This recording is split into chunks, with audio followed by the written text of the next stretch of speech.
야담 누룽지 채널을 찾아주셔서 감사드립니다. 댁내 건강과 행복이 가득하시길 바라며 오늘도 재미있는 야담으로 시작하겠습니다.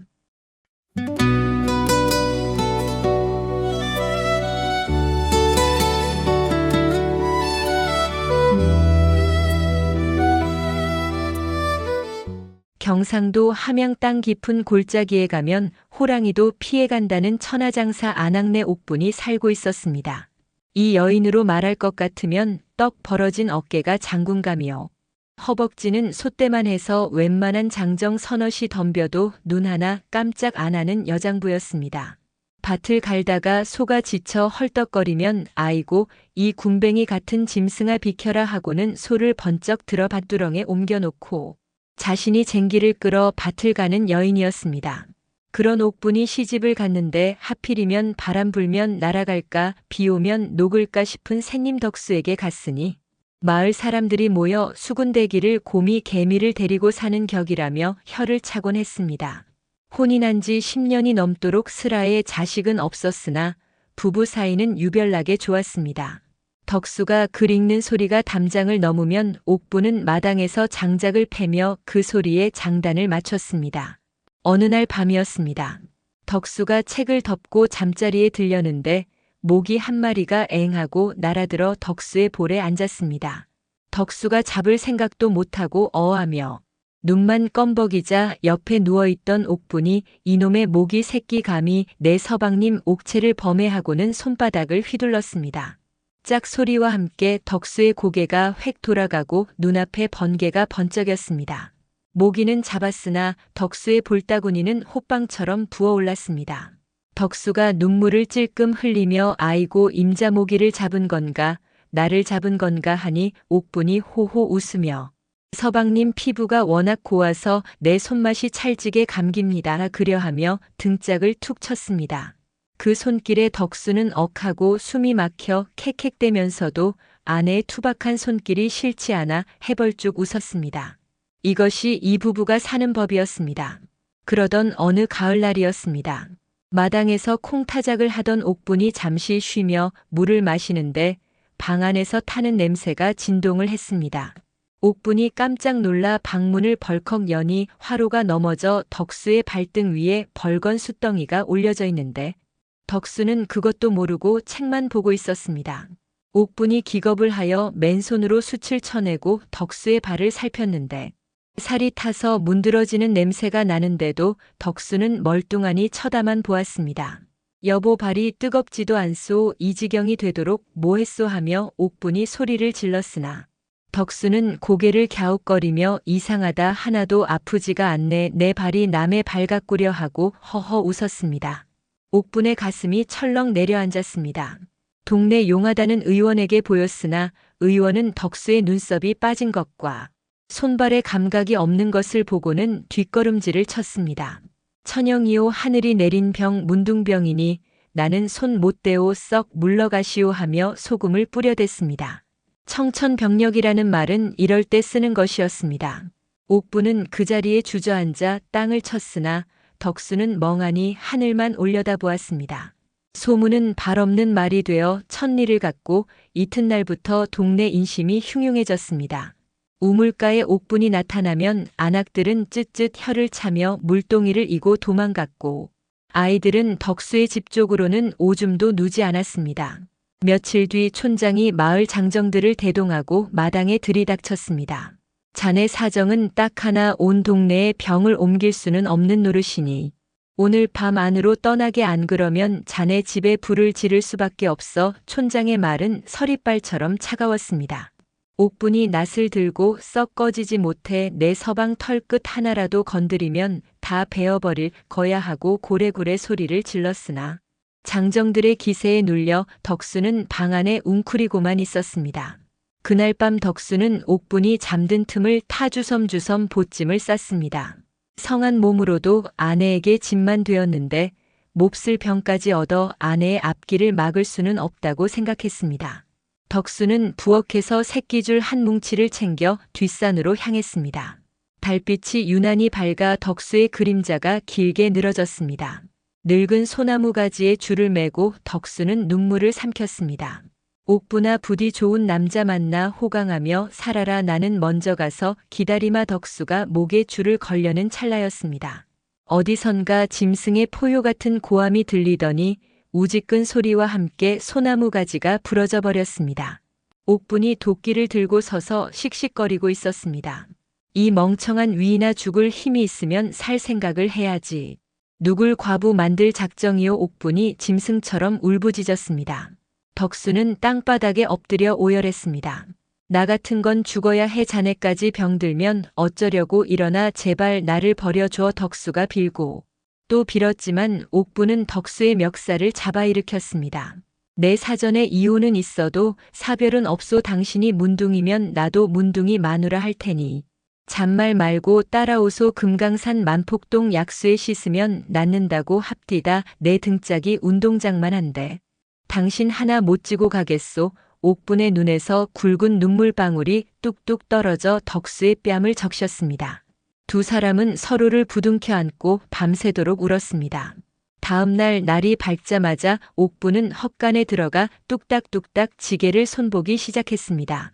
보통 지게로는 어림없으니 덕수가 편안히 앉을 수 있도록 지게 작대기 사이에 널빤지를 대고 푹신한 솜니부를 깔았습니다. 그리고 햇빛을 가릴 차일도 만들어서 지게 위에 얹으니 마치 작은 가마 같았습니다. 옥부는 부엌에 있는 솥단지와 숟가락, 젓가락 그리고 쌀자루를 챙겼습니다. 덕수가 쭈뼛거리며 마루에 나와 서 있자 옥분이 지게를 내려놓고 등을 내밀었습니다. 타소 어서 타소. 천리길도 한 걸음부터라는데 해 떨어지기 전에 산 하나는 넘어야지 않겠소. 덕수는 차마 발이 떨어지지 않았습니다. 여보 남들이 보면 미쳤다고 할게요. 사내 자식이 계집 등짝에 엎혀가다니 차라리 기어가리다. 덕수가 손사래를 쳤지만 옥부는 코방귀를 뀌었습니다. 당신 걷는 꼴을 보니 심리도 못 가서 날 새겠소. 내 등판이 소등짝보다 편할 테니 잔말 말고 올라타소. 그리고 당신은 내 짐짝이 아니라 내 목숨이요. 목숨을 땅바닥에 굴리는 법은 없소.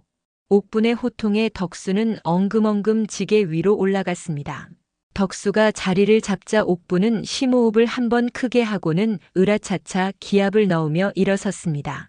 쌀자루와 솥단지 그리고 다 큰 사내까지 얹은 무게가 천근만근이었을 터인데 옥분의 다리는 흔들림이 없었습니다. 지게 멜빵이 옥분의 어깨를 파고들었지만 옥분은 이까짓것 솜털 같네 하며 껄껄 웃었습니다. 마을 어귀를 나서는데 동네 사람들이 구경을 나왔습니다. 누구는 손가락질을 하고 누구는 혀를 찼습니다. 그때 동네 꼬마 녀석 하나가 돌멩이를 던지며 문둥이 간다 하고 놀려댔습니다. 덕수가 고개를 푹 숙이자 옥분이 지게를 진 채로 획 돌아섰습니다. 야, 이 녀석아, 우리 서방님은 금강산 유람 가는 길이다. 내 놈들은 두 다리로 걸어 다니지. 내 서방님은 마누라가 태워주는 가마 타고 구경하며 간다. 부러우면 너희도 장가 잘 들던지. 옥분의 쩌렁쩌렁한 목소리에 꼬마는 기겁을 하고 도망갔고 구경하던 사람들은 입을 쩍 벌렸습니다. 사실 옥분의 어깨는 벌써부터 불이 난 듯 뜨거웠고 무릎에서는 뚝뚝 소리가 났습니다. 하지만 옥분은 덕수가 미안해할까봐 일부러 콧노래를 불렀습니다.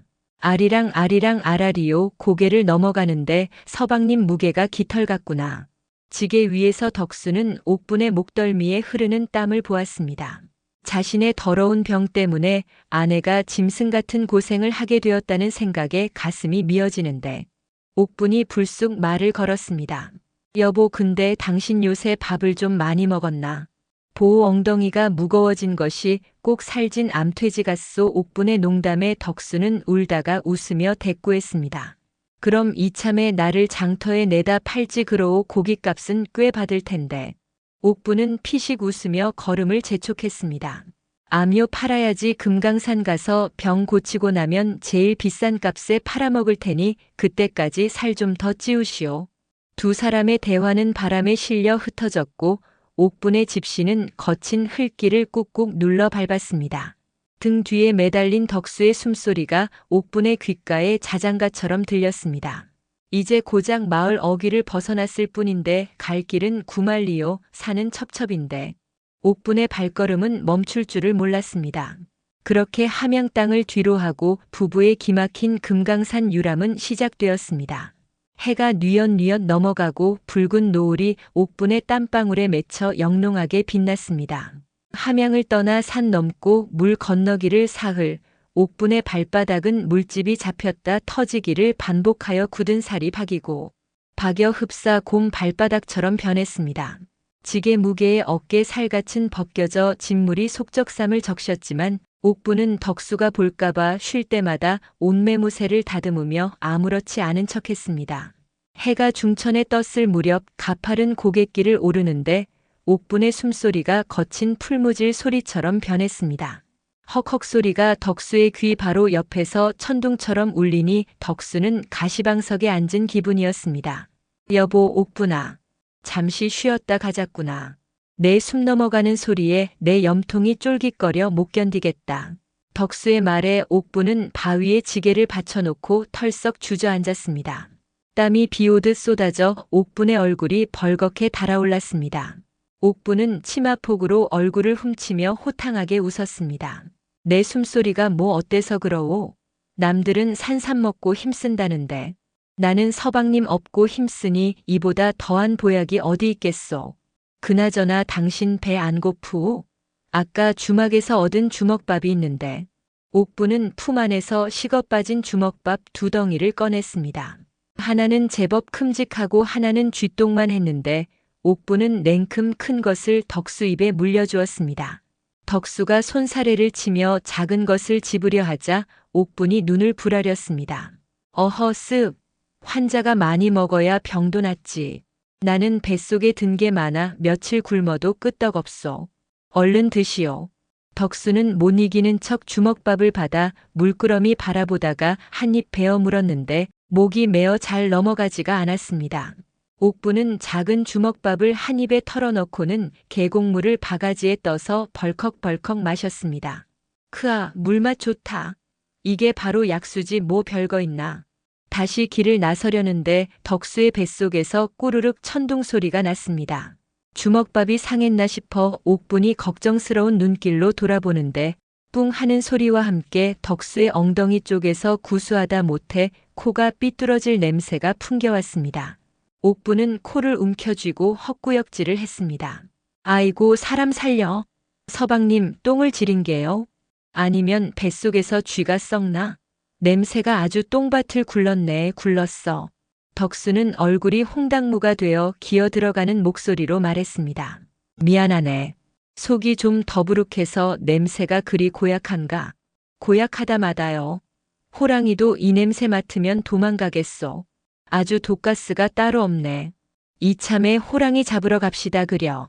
옥분의 너스레에 덕수도 피식 웃음을 터뜨렸습니다. 옥분은 냄새를 쫓으려 손부채질을 하면서도 걸음을 늦추지는 않았습니다. 오히려 발걸음이 가벼워진 듯 했습니다. 방귀 뀐 놈이 성낸다는데 우리 서방님은 성도 못 내고 순에 빠져서 탈이요. 뿡뿡 뀌시오 맘껏. 냄새야 바람 불면 날아가는 것이고 당신 속 편한 게 제일이지.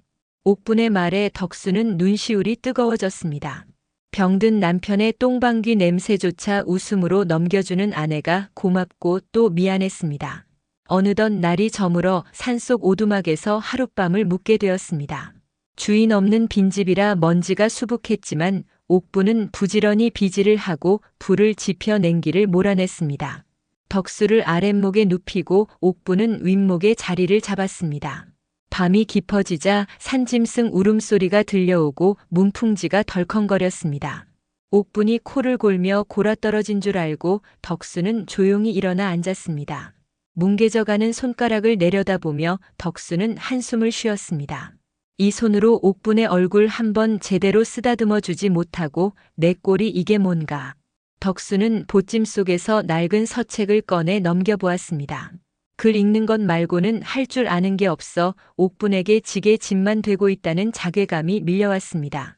그때 옥분이 뒤척이며 잠꼬대를 했습니다. 서방님 내 서방님 아프지 마시오. 내가 다 낫게 해줄라니까 끙. 덕수는 숨을 죽이고 옥분을 바라보았습니다. 달빛에 비친 옥분의 얼굴은 고단함에 찌들어 있었고 입가에는 옅은 미소가 걸려 있었습니다. 덕수는 저도 모르게 옥분의 거친 손을 잡으려다 멈칫했습니다. 혹여나 병이 옮을까 겁이 났기 때문입니다. 대신 덕수는 옥분의 이불을 어깨까지 덮어주며 소리 없이 속삭였습니다. 고맙네 임자. 내 꼭 살아서 자네 호강시켜주겠네. 다음 날 험한 바윗길을 지나는데 갑자기 산적대가 나타났습니다. 험상궂은 산에 셋이 길을 막고 몽둥이를 휘두르며 위협했습니다. 어이 거기 안악네.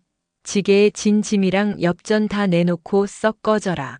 안 그러면 내 서방놈을 절벽 아래로 던져버리겠다. 덕수는 사시나무 떨듯 떨며 옥분의 등 뒤로 숨었습니다. 하지만 옥분은 눈 하나 깜짝 않고 지게를 내려놓았습니다. 그리고는 몸을 풀듯 어깨를 돌리며 앞으로 나섰습니다. 이 썩을 놈들아, 눈깔이 삐었냐? 이게 짐으로 보이냐? 내 서방님이시다. 그리고 엽전, 개똥밭에 굴러도 너희 같은 도둑놈들 줄 돈은 없다. 덤빌 테면 덤벼봐라. 산적 두목이 코웃음을 치며 달려들자 옥부는 번개같이 두목의 멱살을 잡아 번쩍 들어 올렸습니다. 두목의 발이 허공에서 버둥거렸습니다. 아니 이거 나. 이거 안 나. 옥부는 두목을 쌀자루 던지듯 덤불 속에 처박아 버렸습니다. 나머지 두 산적이 겁을 먹고 주춤거리자 옥부는 지게 작대기를 뽑아들고 고함을 질렀습니다. 다 덤벼. 오늘 내 서방님 보양식으로 산적 구이 한번 해먹자. 옥분의 기세에 질린 산적들은 걸음아 나 살려라 하고 주랭랑을 쳤습니다. 덕수는 입을 쩍 벌리고 옥분을 바라보았습니다. 여보 자네 언제 그런 힘이. 옥분은 흙먼지를 툭툭 털며 지게를 다시 짊어졌습니다. 여자가 한을 품으면 5, 6월에도 서리가 내린다는데 서방님 지키는 일에 힘 좀 쓰는 게 대수요? 자 어서 갑시다. 도둑놈들 또 오기 전에. 다시 길을 재촉하는 옥분의 등은 어제보다 더 넓어 보였습니다. 덕수는 지게 위에서 옥분의 땀 냄새와 섞인 흙 냄새를 맡으며 생각했습니다. 이 여자가 내 하늘이고 땅이구나. 밤이 되어 모닥불을 피워놓고 옥분이 퉁퉁 부은 다리를 주무르는데 덕수가 조심스레 말을 꺼냈습니다. 임자, 나 때문에 고생이 많네. 내가 업어주지는 못할 망정 짐만 되니 다음 생에는 내가 황소로 태어나서 자네를 평생 태우고 다니겠네. 그러자 옥분이 피식 웃으며 덕수의 코를 쥐어짰습니다.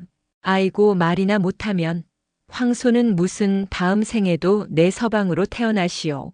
그때는 내가 더 힘센 천하장사로 태어나서 당신 호강시켜줄 테니 대신 그때는 방귀 좀 작작 뀌시오.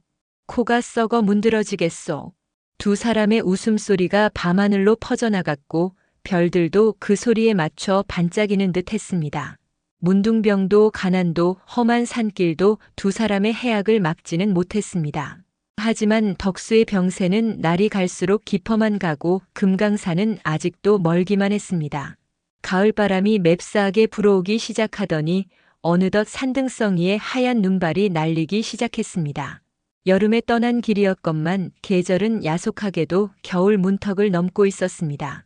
옥분의 손바지는 헤어져 무릎이 훤히 드러났고 집신 사이로 삐져나온 발가락은 동상에 걸려 시커멓게 죽어갔습니다. 하지만 옥분은 지게 위에 앉은 덕수가 추울까봐 자신의 저고리를 벗어 덮어주고는 혹겹 적삼 하나로 칼바람을 맞았습니다. 춥다. 날씨가 아주 미쳐 날뛰는구먼. 여보, 등 따습고 배부르니 졸리지 않소? 자장가라도 불러드릴까? 옥부는 이가 딱딱 부딪히는 소리를 감추려 일부러 큰 소리로 노래를 불렀습니다. 잘도 잔다 내 서방님 문둥병아 물러가라 금강산이 코앞이다 얼쑤.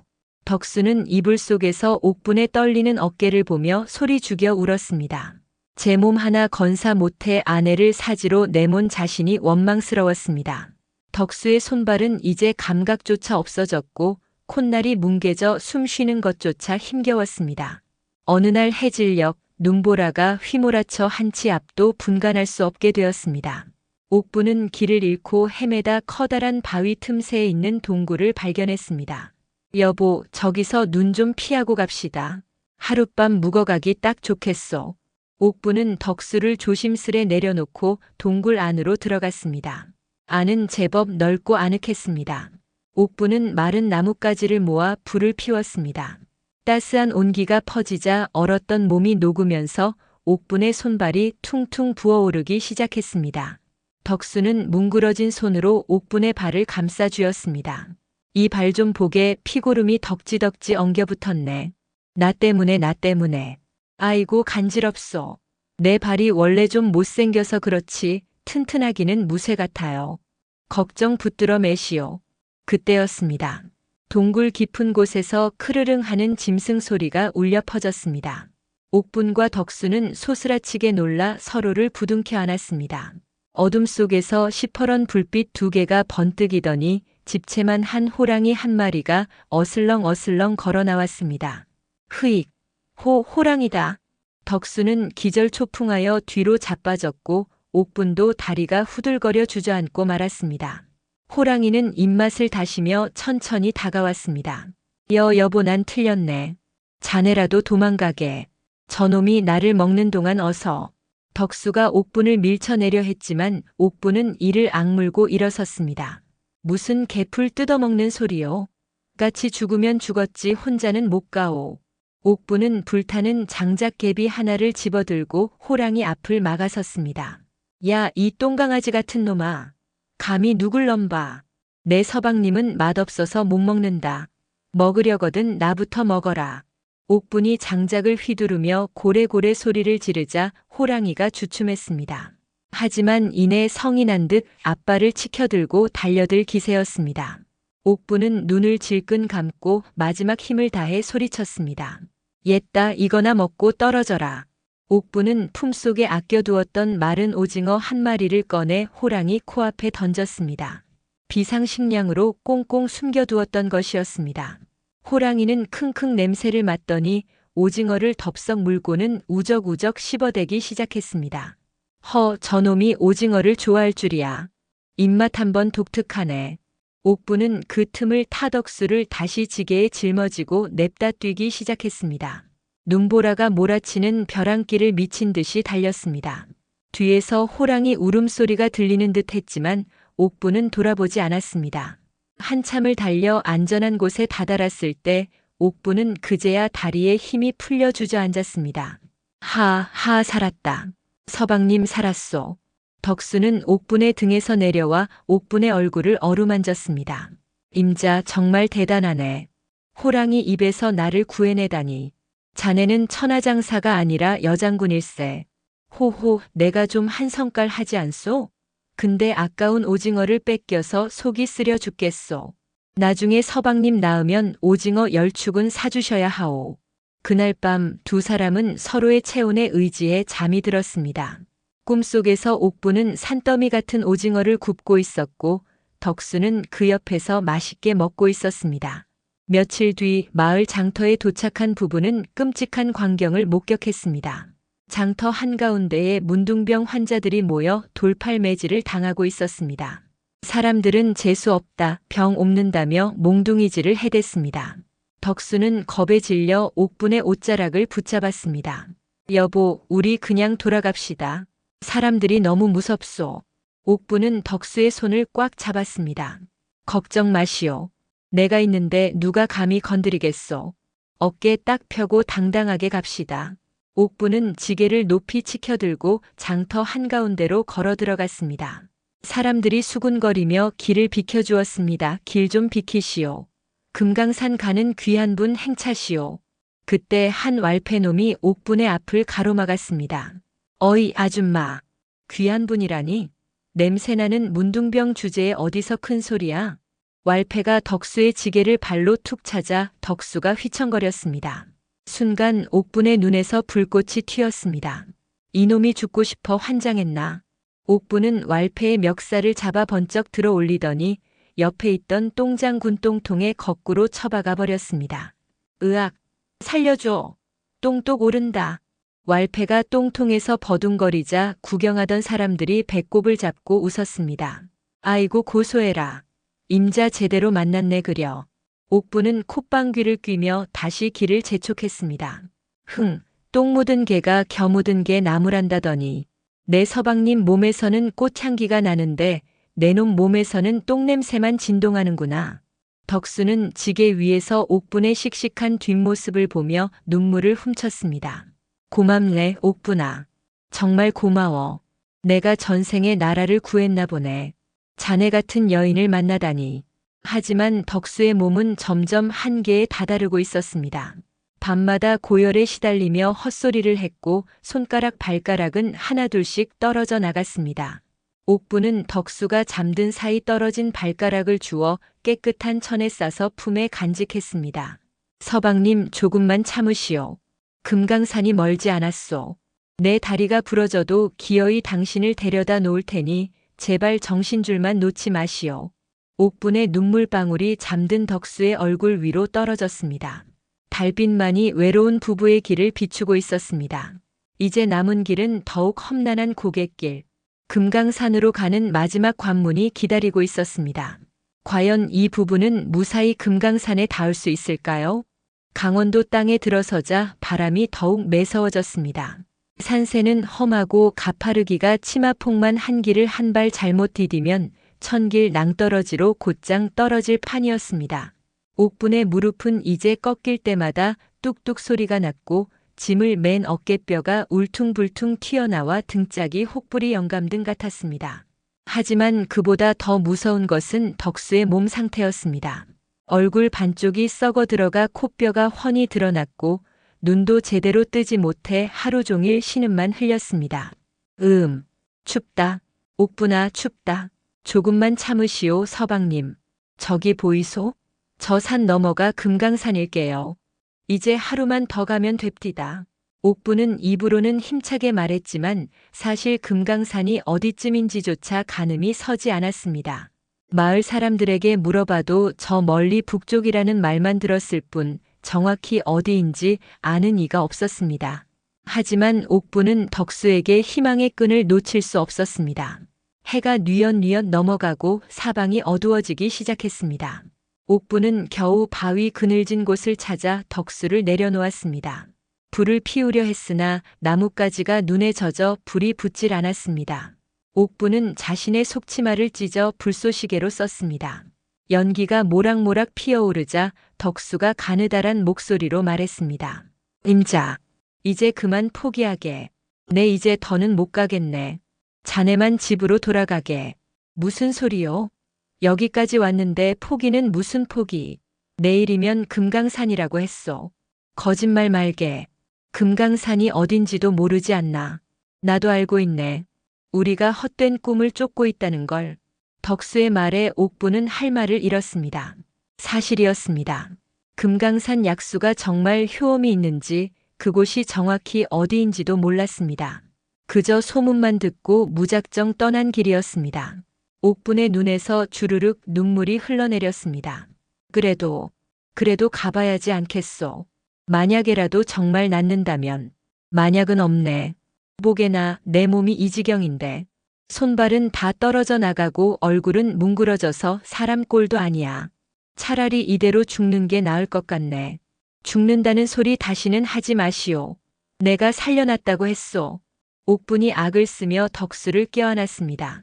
덕수의 몸은 앙상한 뼈만 남아 마치 나뭇가지를 아는 것 같았습니다. 그날 밤 덕수는 심한 열병에 시달렸습니다.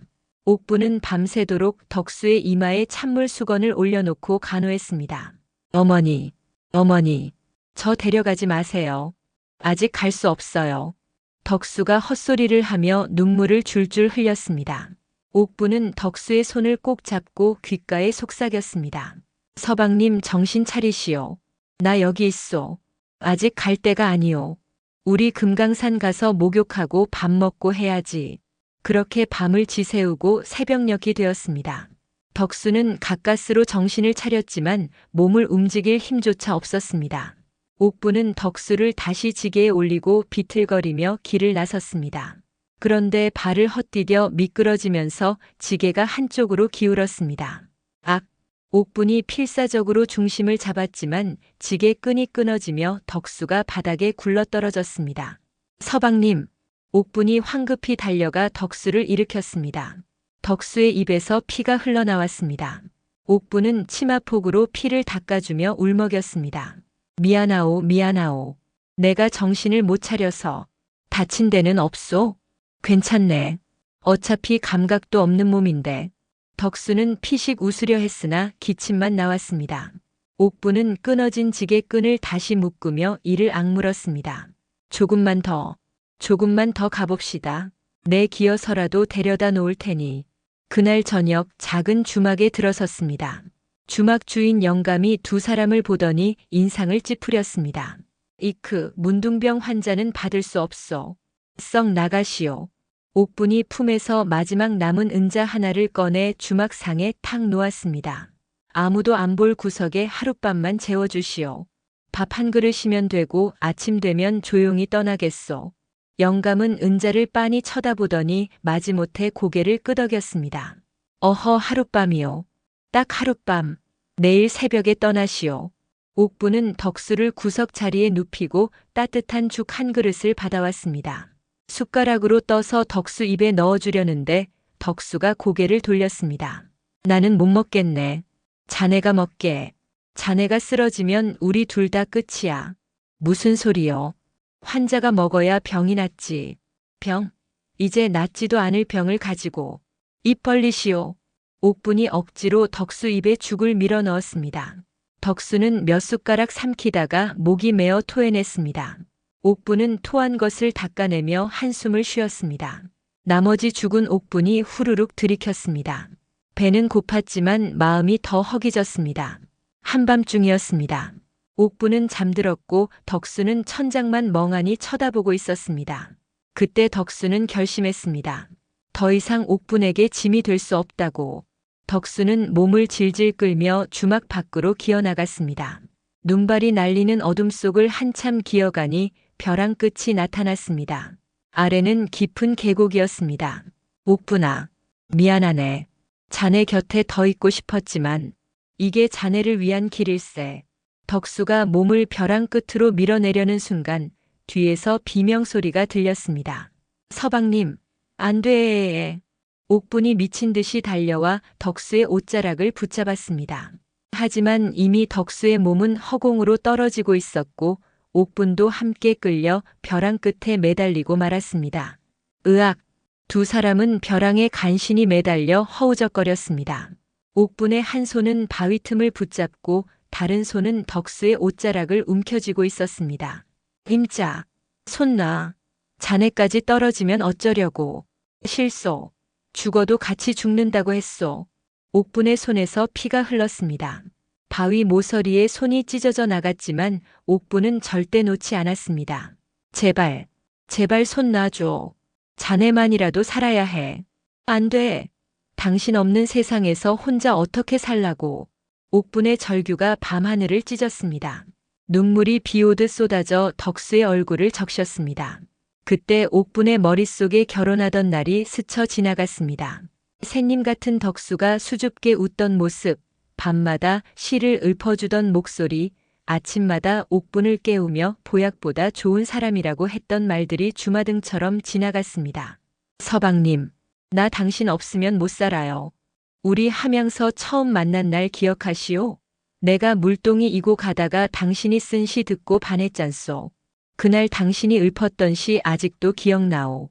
산은 높고 물은 깊어도 사람의 정만 못하다고 하지 않았소. 우리 정이 이렇게 깊은데 어찌 헤어질 수 있겠소. 옥분아, 옥분아. 덕수도 목이 메어 더 이상 말을 잇지 못했습니다. 두 사람은 벼랑에 매달린 채 서로를 부르며 울었습니다. 그 울음소리가 산을 울리고 하늘을 울렸습니다. 바로 그때 위쪽에서 굵은 밧줄이 날아왔습니다. 지나가던 나무꾼이 울음소리를 듣고 달려온 것이었습니다. 거기 누구요? 밧줄 잡으시오. 옥부는 마지막 힘을 다해 밧줄을 붙잡았습니다. 나무꾼이 밧줄을 당기고 또 당겼습니다. 옥부는 온 힘을 다해 덕수를 끌어안고 절벽을 기어 올랐습니다. 손톱이 다 빠져나가고 무릎이 까져도 옥부는 멈추지 않았습니다. 으아악! 마침내 두 사람은 벼랑 위로 올라왔습니다. 옥부는 덕수를 꼭 껴안고 엉엉 울부짖었습니다. 살았소. 살았소. 다시는 그런 생각하지 마시오. 약속하시오. 덕수는 옥분의 피투성이 손을 보며 오열했습니다. 미안하네. 정말 미안하네. 다시는 그러지 않겠네. 약속하네. 나무꾼이 두 사람을 주막으로 데려다 주었습니다. 옥부는 상처를 치료하고 덕수를 따뜻하게 재웠습니다. 그날 밤 옥부는 덕수의 곁을 한시도 떠나지 않았습니다. 혹시라도 다시 그런 생각을 할까봐 손을 꼭 잡고 잠도 자지 않았습니다. 날이 밝자 옥부는 다시 지게를 짊어졌습니다. 덕수를 올리고 묶은 끈을 3번씩 확인했습니다. 손은 피범벅이고 온몸이 성한 데가 없었지만 옥분의 눈빛만은 누구보다 단단했습니다. 서방님, 이제 정말 얼마 안 남았소. 조금만 더 힘내시오. 우리 꼭 금강산 갑시다. 거기 가서 병 고치고 100년 해로합시다. 덕수는 옥분의 등에 얼굴을 묻고 조용히 대답했습니다. 고맙네, 옥분아. 정말 고마워. 이제 다시는 그런 생각 안 할게. 약속하네. 두 사람은 다시 길을 나섰습니다. 눈발은 여전히 날렸지만 두 사람의 발걸음은 전보다 더 단단했습니다. 죽음의 문턱에서 돌아온 부부는 서로가 서로에게 얼마나 소중한 존재인지 뼈저리게 깨달았습니다. 이제 남은 것은 금강산으로 가는 마지막 여정뿐이었습니다. 죽음의 문턱에서 돌아온 두 사람은 다시금 보찜을 추스르고 길을 재촉했습니다.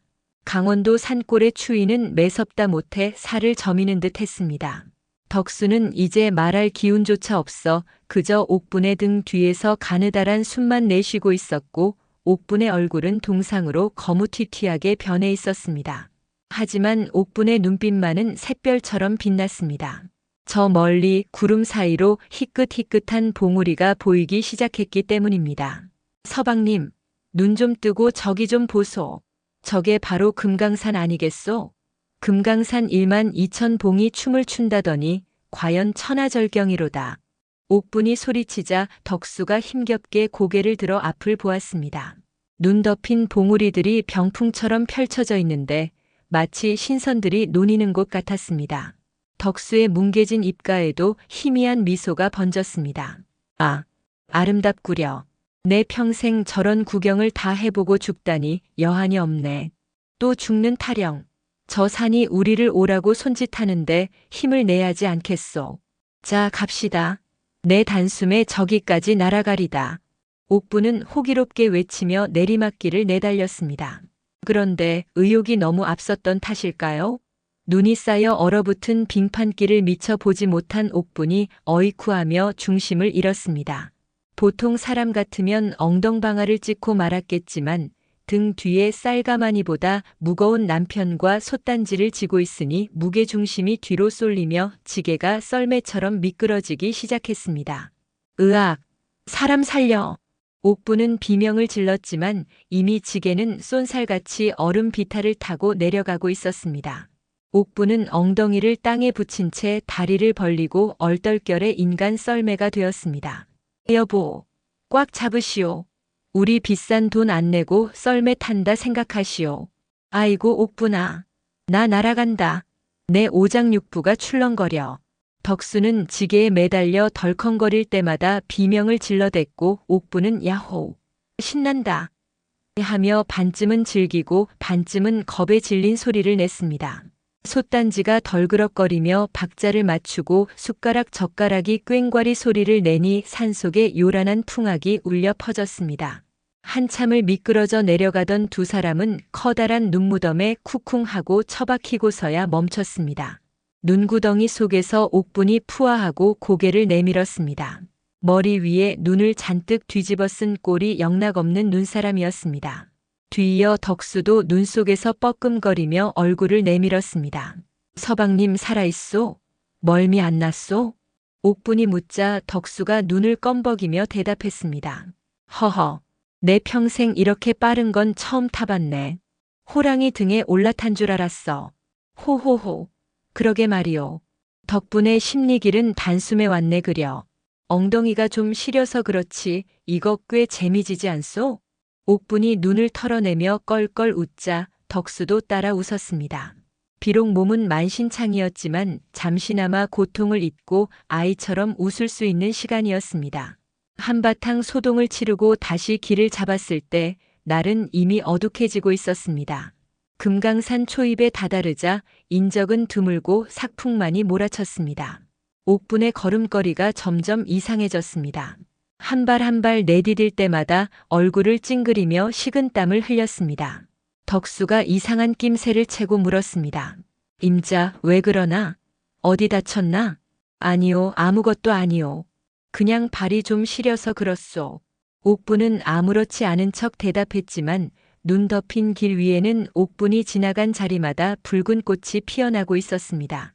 다 해진 집신 사이로 터진 발바닥 살점이 지식여져 선명한 핏자국을 남기고 있었던 것입니다.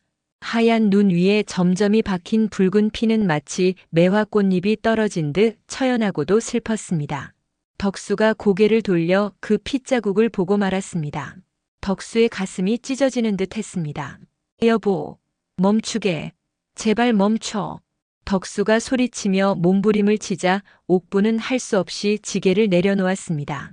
덕수는 기어이 지게에서 내려와 옥분의 발을 붙잡았습니다.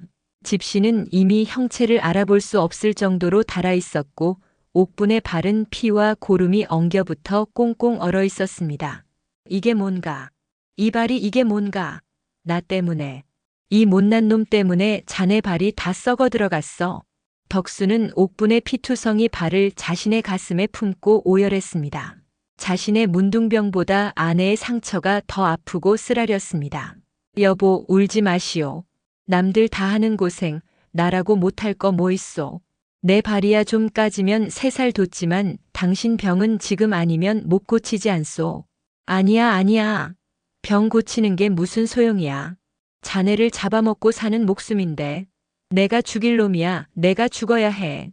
덕수가 땅을 치며 통곡하자 산새들도 놀라 날아올랐습니다. 옥분은 덕수의 눈물을 닦아주며 부드럽게 타일렀습니다. 서방님, 그런 소리 마시오. 당신은 내 하늘이고 내 땅이고 내 전부요.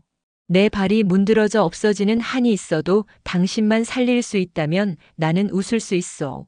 우리 여기까지 어떻게 왔소? 그 험한 산 넘고 물 건너 여기까지 왔는데 이제 와서 주저앉으면 내 피가 억울해서 어찌 눈을 감겠소. 옥분의 덤덤한 고백에 덕수는 말을 잇지 못하고 흐느꼈습니다. 옥분은 품속에서 헝겊 조각을 꺼내 발을 대충 감싸고 다시 일어섰습니다. 자, 어서 탑시다. 여기서 이러고 있으면 둘 다 얼어 죽소. 저기 불빛 보이지 않소? 저기 암자가 있는 모양이요. 옥분은 다시 덕수를 짊어졌습니다. 피 묻은 발로 눈길을 밟으며 옥분은 콧노래를 흥얼거렸습니다. 울고 있는 덕수를 달래기 위한 옥분만의 위로였습니다. 아리랑 아리랑 아라리요. 아리랑 고개로 넘어간다. 나를 버리고 가시는 님은 심리도 못 가서 발병 난다. 노랫가락이 바람에 실려 흩어지고 두 사람은 서로의 온기에 의지의 어둠 속을 걸어갔습니다. 얼마 후 작은 암자 앞에 도착했습니다. 낡고 허름한 암자였지만 불빛이 새어나오는 창문이 그토록 반가울 수가 없었습니다. 옥분은 살인문 앞에서 크게 숨을 고르고 소리쳤습니다. 계십니까? 지나가는 과객인데 사람 좀 살려주십시오. 잠시 후 문이 열리고 늙은 스님 한 분이 나왔습니다. 스님은 옥분의 등에 엎인 덕수의 흉측한 몰골을 보고도 놀란 기색 없이 합장했습니다. 나무관세음보살, 늦은 밤에 귀한 손님이 오셨군요. 스님, 죄송합니다만 하룻밤만 묵어가게 해주십시오. 제 남편이 병이 깊어 금강산 약수를 찾아가는 길입니다. 옥분이 간절하게 부탁하자 스님은 인자한 미소로 고개를 끄덕였습니다. 들어오시지요. 부처님 품 안에 들어오지 못할 중생은 없습니다. 스님은 두 사람을 따뜻한 아랫목으로 안내하고 김이 모락모락 나는 밥상을 차려주었습니다.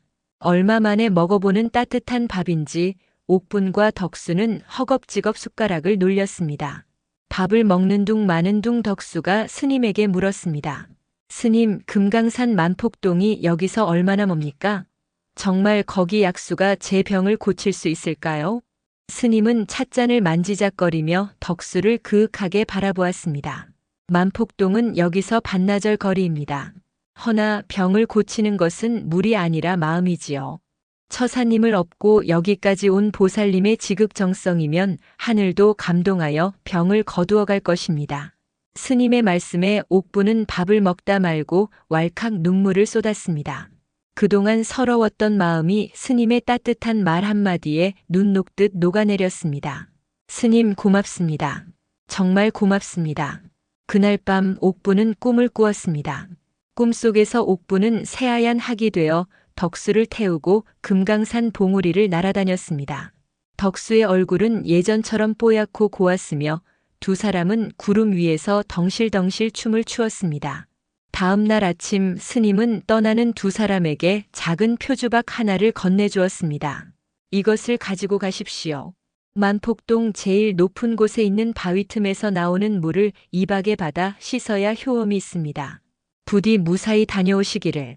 두 사람은 스님에게 큰 절을 올리고 암자를 나섰습니다. 밤새 눈이 그치고 햇살이 눈부시게 쏟아졌습니다. 옥분의 발은 여전히 아팠지만 마음만은 깃털처럼 가벼웠습니다. 이제 정말 코앞이었습니다. 하지만 운명은 그리 호락호락하지 않았습니다. 만폭동으로 가는 길은 험하기로 소문난 깔딱고개였습니다. 깎아지른 절벽을 따라 난 좁은 길은 눈과 얼음으로 뒤덮여 있었고 바람은 서 있기조차 힘들 정도로 거세게 불었습니다. 서방님 꽉 잡으시오. 이제 마지막 고개요. 이 고개만 넘으면 만폭동이요. 옥부는 이를 악물고 한 발을 내디뎠습니다. 발바닥에 상처가 터져 피가 배어나왔지만 옥부는 신음소리 한 번 내지 않았습니다. 덕수는 등 뒤에서 옥분의 거친 숨소리를 들으며 마음속으로 수천 번 수만 번 부처님을 찾았습니다. 부처님 제발 제 아내를 살려주십시오. 제 목숨을 거두어 가시고 제발 옥분이만은 다치지 않게 해주십시오. 고개 정상에 거의 다다랐을 때였습니다. 갑자기 돌풍이 불어 옥분의 몸이 휘청거렸습니다. 옥분은 바닥에 납작 엎드려 바람을 피했습니다. 여보, 괜찮소? 괜찮소? 이까짓 바람 콧바람으로 날려버리겠소. 옥부는 다시 일어나 한 발짝씩 전진했습니다. 마침내 고개 정상에 올라섰을 때 두 사람의 눈앞에 믿기 힘든 광경이 펼쳐졌습니다. 기기묘묘한 바위들이 병풍처럼 둘러싸고 그 사이로 옥구슬 같은 계곡물이 흐르는 만폭동이 한눈에 들어온 것입니다. 비록 겨울이라 물은 얼어 있었지만 그 웅장한 자태는 보는 이를 압도했습니다. 서방님, 저기요. 저기가 만폭동이요. 옥분이 감격에 겨워 외쳤습니다. 덕수도 지게 위에서 몸을 일으키며 떨리는 목소리로 말했습니다. 그래, 드디어 왔구나. 우리가 해냈어, 옥분아. 두 사람은 서로를 부둥켜 안고 하염없이 울었습니다. 기쁨의 눈물인지 슬픔의 눈물인지 알 수 없는 뜨거운 액체가 두 사람의 볼을 타고 흘러내렸습니다.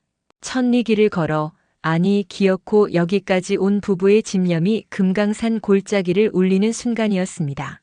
하지만 기쁨도 잠시 그들이 내려가야 할 계곡은 까마득한 아래에 있었습니다. 내려가는 길은 올라온 길보다 더 험하고 위태로워 보였습니다. 과연 이 지친 몸으로 무사히 계곡까지 내려가 약수를 구할 수 있을까요? 부부의 마지막 시련이 기다리고 있었습니다.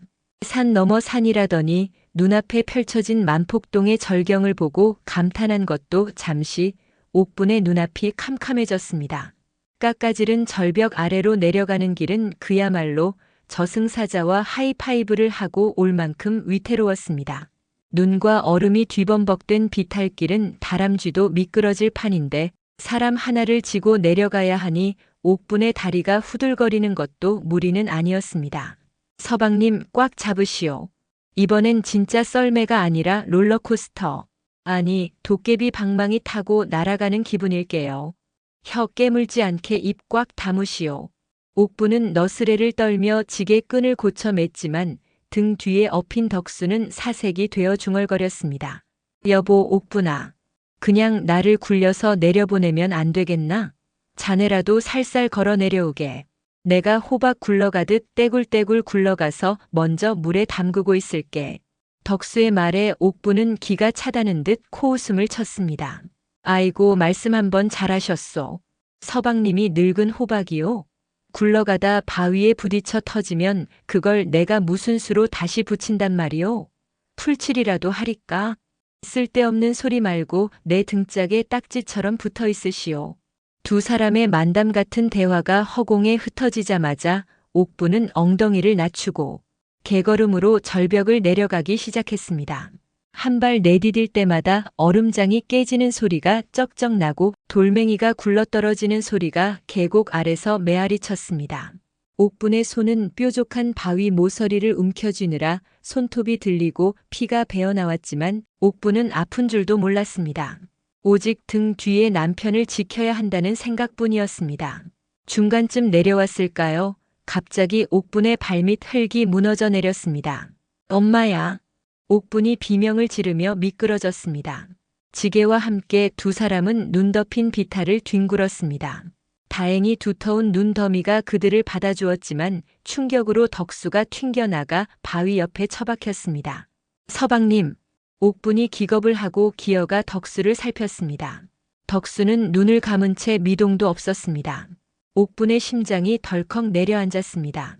여보, 눈 좀 떠보소. 죽으면 안 돼요. 옥분이 덕수의 뺨을 때리며 흔들자 덕수가 간신히 눈을 떴습니다. 아이고, 삭신이야. 옥분아, 나 아직 살아있나?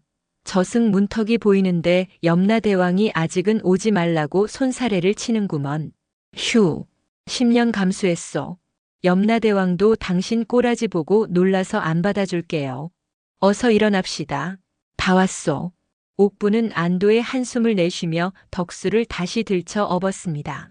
그리고 마침내 천신만고 끝에 만폭동 계곡 바닥에 닿았습니다. 스님이 일러준 대로 제일 높은 곳에 있는 바위 틈을 찾았습니다. 그곳에는 신비롭게도 물이 솟아나고 있었는데 날이 너무 추워 겉면이 꽝꽝 얼어붙어 있었습니다. 두께가 좋기 한 뼘은 되어 보였습니다. 도끼도 망치도 없는 상황. 옥부는 주위를 둘러보다 주먹만 한 돌덩이를 집어들었습니다. 비켜보시오. 내 이놈의 얼음을 박살을 내버릴 테니. 옥부는 돌을 양손으로 쥐고 얼음을 내리찍기 시작했습니다. 캉, 캉, 캉. 날카로운 소리가 계곡을 울렸지만 얼음은 꿈쩍도 하지 않았습니다. 옥부는 이를 악물고 다시 내리찍었습니다. 10번, 20번, 100번. 옥분의 손바닥 가죽이 벗겨지고 피가 흘러 돌덩이를 적셨습니다. 피 묻은 돌이 얼음 위로 떨어질 때마다 붉은 자국이 선명하게 남았습니다. 그만하게. 제발 그만해. 자네 손 다 망가지네. 덕수가 울먹이며 말렸지만 옥분은 멈추지 않았습니다. 비키시오. 이까짓 손이 대수요? 당신만 낫는다면 내 손모가지가 부러져도 상관없소. 마지막 힘을 다해 옥분이 돌을 내리찍자 우지끈 하는 소리와 함께 얼음이 갈라졌습니다. 그 틈으로 맑고 투명한 물이 솟구쳐 올랐습니다. 김이 모락모락 나는 것이 마치 온천수 같기도 하고 신선히 마시는 감로수 같기도 했습니다. 서방님, 물이요. 물이 나왔소. 옥분은 얼음 조각을 걷어내고 덕수의 옷을 벗기기 시작했습니다. 삭풍이 몰아치는 산골짜기에서 옷을 벗기는 일이란 살을 애는 고통이었을 테지만 지금은 찬밥 더운 밥 가릴 때가 아니었습니다. 덕수의 앙상한 몸이 드러났습니다. 성한 곳 하나 없이 진물이 흐르고 딱지가 앉은 참혹한 몸뚱어리. 옥부는 눈물을 삼키며 표주박으로 물을 떠 덕수의 몸에 끼얹었습니다. 차갑소? 참으시오. 이게 약이요, 약. 차갑다. 너무 차갑다. 덕수가 사시나무 떨듯 떨었습니다. 물은 생각보다 차가웠습니다. 살을 파고드는 냉기에 덕수의 입술이 파랗게 질려갔습니다. 옥부는 자신의 저고리마저 벗어 던지고 속치마 차림으로 덕수를 껴안았습니다. 내가 녹여주리다. 내 몸이 불덩이 같으니 걱정 마시오. 옥부는 덕수의 몸을 씻기기 시작했습니다. 썩어 들어가는 살점을 맨손으로 문질러 씻어냈습니다. 손가락이 없는 손, 발가락이 없는 발, 코가 문드러진 얼굴. 옥부는 그 모든 상처에 입을 맞추며 씻고 또 씻었습니다. 나으시오. 제발 나으시오.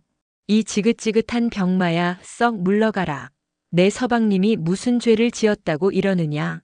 차라리 나한테 오지 왜 이리 착한 사람을 괴롭히느냐. 옥분의 통곡이 만폭동 골짜기를 가득 메웠습니다. 옥분의 눈에서 떨어진 뜨거운 눈물이 덕수의 상처 위로 뚝뚝 떨어져 계곡물과 섞였습니다. 그것은 단순한 물이 아니었습니다. 아내의 피와 땀 그리고 한 맺힌 눈물이 섞인 세상에서 가장 귀한 약수였습니다. 덕수는 옥분의 따뜻한 손길을 느끼며 정신이 혼미해졌습니다. 고통은 사라지고 옥분의 품이 마치 어머니 품처럼 아늑하게 느껴졌습니다. 옥분아, 따뜻하네. 정말 따뜻해. 자네 손이 약손이네. 덕수의 목소리가 점점 희미해졌습니다. 옥분은 소스라치게 놀라 덕수의 뺨을 비볐습니다. 서방님, 서방님, 정신 차리시오. 자면 안 돼요. 여기서 자면 얼어 죽소. 하지만 덕수의 고개는 힘없이 툭 떨어졌습니다. 몸은 얼음장처럼 차가워지고 숨소리마저 잦아들었습니다. 옥분은 미친 듯이 덕수를 흔들었습니다. 안 돼. 이대로 가면 안 돼. 내가 어떻게 여기까지 왔는데. 하느님, 부처님, 산신령님, 제발 살려주이소. 제 목숨 가져가시고 이 사람 좀 살려주이소. 옥분은 덕수를 꽉 껴안고 체온을 나누려 안간 힘을 썼습니다. 자신의 온기를 모두 덕수에게 불어넣으려는 듯 옥분의 몸에서도 더운 김이 피어올랐습니다. 그렇게 얼마나 지났을까요? 해는 완전히 저물고 사방은 칠흑 같은 어둠에 휩싸였습니다. 오직 옥분의 거친 숨소리와 흐느낌만이 계곡에 남아 있었습니다. 그때였습니다. 어디선가 향긋한 냄새가 바람을 타고 날아왔습니다. 한겨울에 맡을 수 없는 꽃향기였습니다. 그리고 옥분의 등 뒤에서 따스한 기운이 감돌기 시작했습니다. 마치 누군가가 등 뒤에서 따뜻한 이불을 덮어주는 것 같았습니다. 옥분이 고개를 돌려보려 했지만 왠지 모를 힘에 눌려 몸을 움직일 수가 없었습니다. 대신 귀 옆에서 웅장하면서도 인자한 목소리가 들려왔습니다. 갸륵하도다. 하늘도 울고 땅도 울릴 정성이로구나. 그 목소리는 산울림처럼 웅웅거렸습니다. 옥분은 이것이 꿈인지 생시인지 분간할 수 없었습니다. 하지만 한 가지 확실한 것은 품에 안긴 덕수의 몸에서 미세한 온기가 다시 돌기 시작했다는 것이었습니다.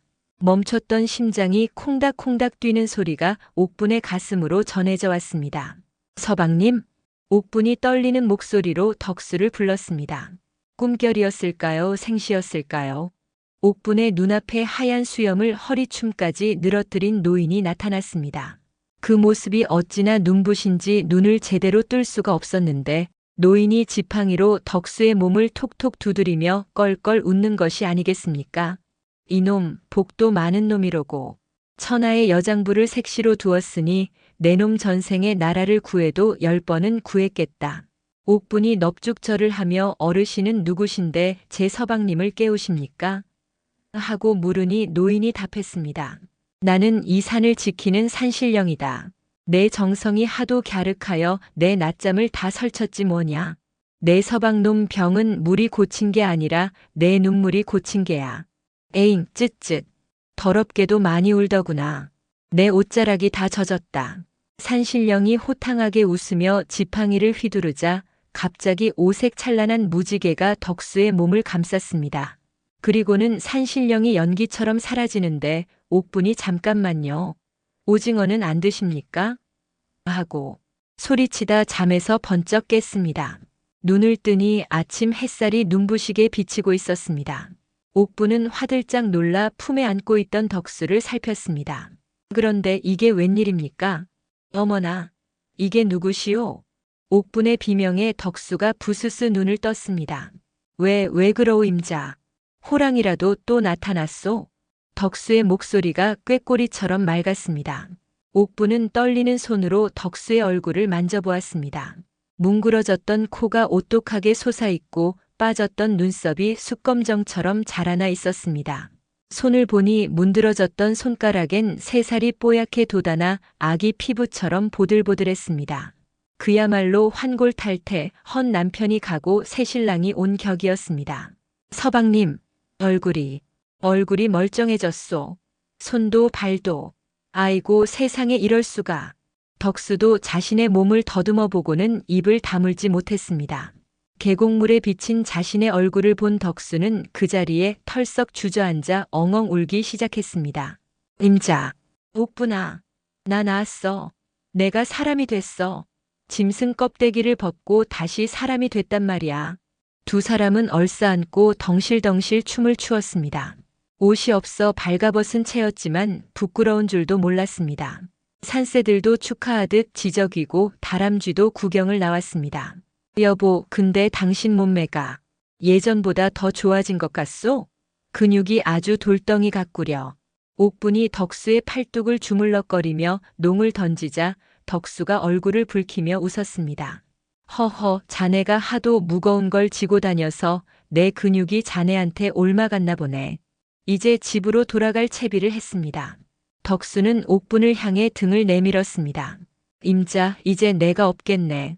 올 때는 자네가 업고 왔으니 갈 때는 내가 업어야지. 내 등도 제법 넓어졌네. 하지만 옥분은 콧방귀를 뀌며 고개를 저었습니다. 어림없는 소리. 당신은 방금 태어난 아기나 마찬가지요.